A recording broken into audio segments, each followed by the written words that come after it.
प्यारे श्रोताओं, धारणा जीवन के लिए बहुत ज़रूरी है, क्योंकि जब हम कोई काम करते हैं या किसी विषय में विचार करते हैं तो हमारा मन इधर उधर भटकने लगता है। ऐसे ही विद्यार्थी जब अध्ययन करने बैठते हैं तो उनका ध्यान उस विषय से हटकर अन्य विषयों की तरफ भटकने लगता है। इसलिए धारणा का अभ्यास करने से मन अन्य दिशाओं से हटकर किसी एक विषय पर टिकने लगता है। इसलिए हमारे जीवन में धारणा बहुत ज़रूरी है। महर्षि पतंजलि ऋषि के धारणा के विषय में क्या विचार हैं, अब हम इसे देखते हैं और सुनते हैं।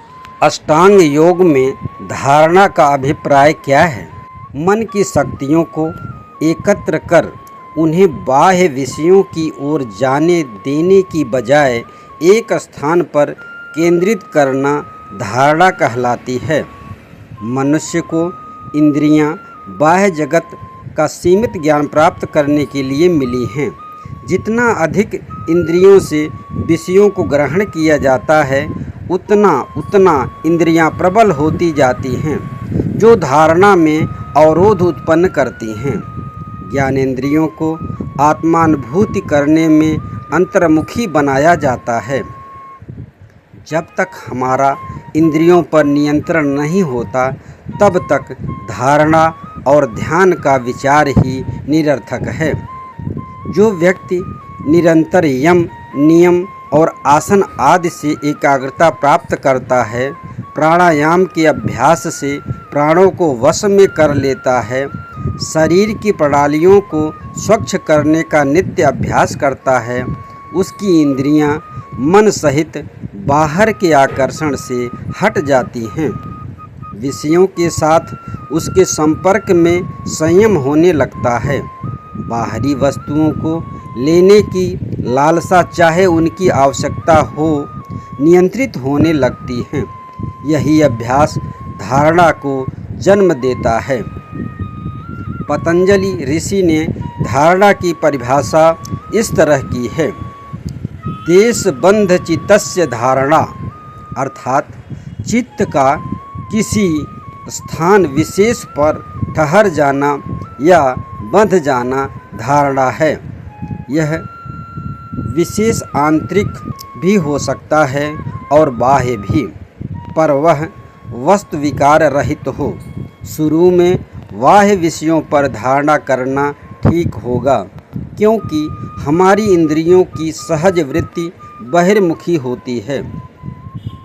बहुत सी वस्तुओं के स्थान पर एक ही वस्तु पर धारणा करना श्रेयस्कर होगा, जैसे ओम के चित्र पर या किसी देव मूर्ति पर या फूल विशेष पर, जैसे कमल के फूल पर धारणा करना, मोमबत्ती की लौ पर दृष्टि स्थिर करना, बाद में आँख बंद कर मन की आँख से देखना, किसी ध्वनि विशेष पर जैसे ओम की ध्वनि पर या भ्रामरी प्राणायाम के समय किए गए भांवरे की गुंजन ध्वनि पर धारणा करना।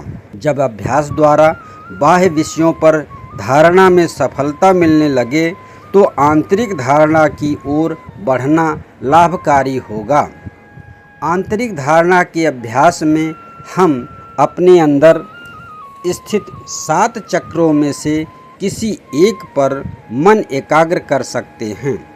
योगाभ्यास में आसन करते हुए जो चक्र जिस भी आसन में प्रभाव में आ रहा है, उस पर मन लगाने से आंतरिक धारणा प्रबल होती है। जैसे पादोत्तान आसन में मणिपुर चक्र, मकर आसन में स्वाधिष्ठान चक्र, भुजंग आसन में विशुद्धि चक्र पर एकाग्रता करना। इस प्रकार आंतरिक धारणा का अभ्यास किया जा सकता है। धारणा करते करते कुछ समय के पश्चात चित्त की एक ऐसी अवस्था बन जाती है जब साधक को लक्षित वस्तु के अतिरिक्त देश, काल आदि का बोध नहीं रहता। यहाँ ध्यान की अवस्था है।